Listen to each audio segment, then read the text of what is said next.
Hey guys, I've been asked a couple times, what ultimate ability should you be taking on certain heroes? And in this case, it's Thrall. Thrall has two ultimate abilities that both have seen competitive play, Sundering and Earthquake. And a lot of times people ask, why is one picked and why is the other one picked? What is the reasoning for picking one or the other one?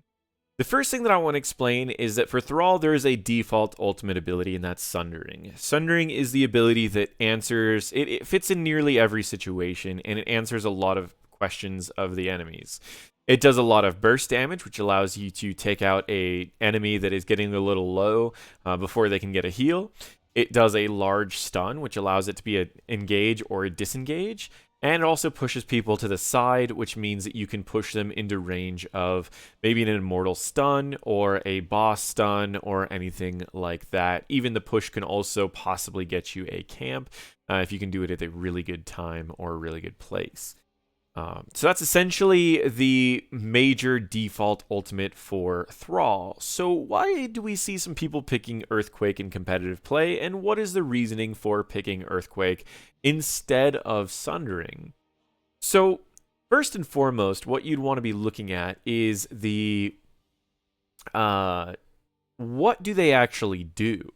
So let's look at these ults really quickly, and I'll show you what they do. So Sundering is going to look essentially like that. It does a lot of damage, and from the middle, it'll push them off to the side. It can't actually be interrupted. Once you cast the ability, you will still cast the ability even if you get CC'd during that. And it is just a really powerful tool. You can flank with it and then push people off towards your team, and then charge them, do a lot of damage, and take them out.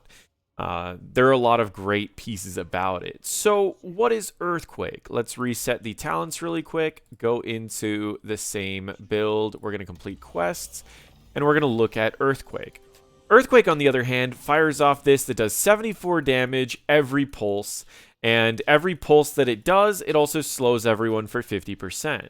Well, when it does these pulses, because it's doing damage and because it's an ability, you do end up getting benefits from your Frostwolf resilience. So if you're hitting the entire enemy team, you're going to be getting healed and cooldown reduction throughout it. So not only is it slowing everyone, not only is it dealing damage, but it's also effectively healing you and giving you mana back and cooldown reduction if you have Mana Tide, which makes it a very powerful ult for zoning out an entire location, or at least giving your team advantages in that team fight. The damage is very minimal, so that alone isn't really going to be that beneficial.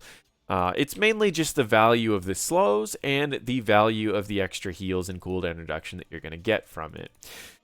What are the downsides of Earthquake, though? It seems like, in general, it's a better ult because of all the values that it gives to you. The downside is that it doesn't really do stuff immediately, and against heroes with high mobility like an ETC who could just slide through, and the slow doesn't affect his slide, it can almost feel like it's not doing anything at all.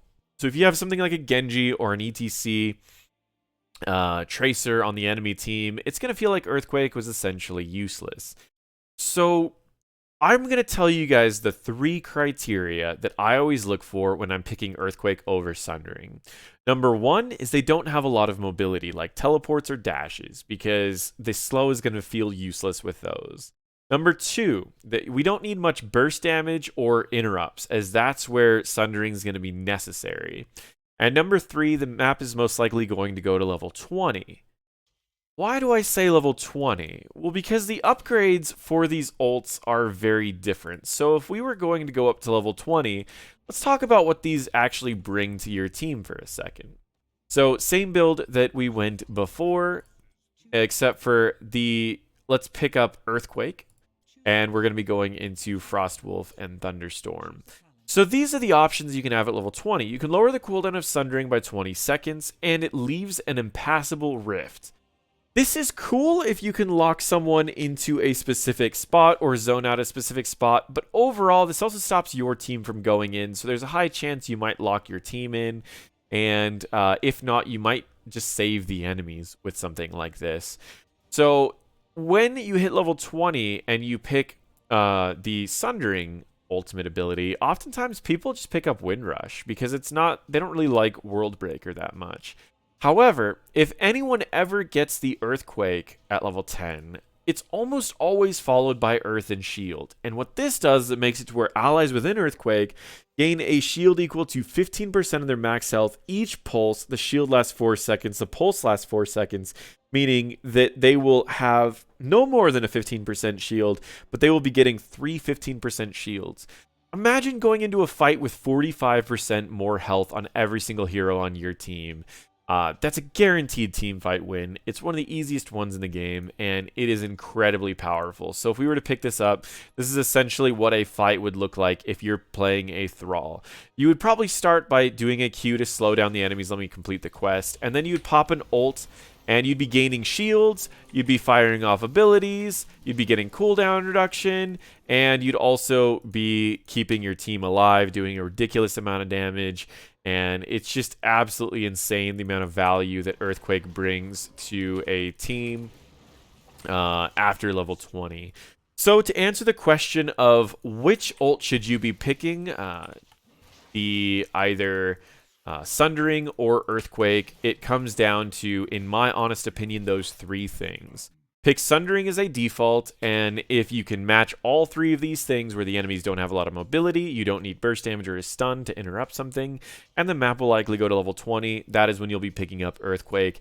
And trust me, Earthquake will feel very good when you get to level 20, as the enemies won't be going anywhere, you'll be healing a ton, and you'll be shielded the entire time, pretty much unkillable.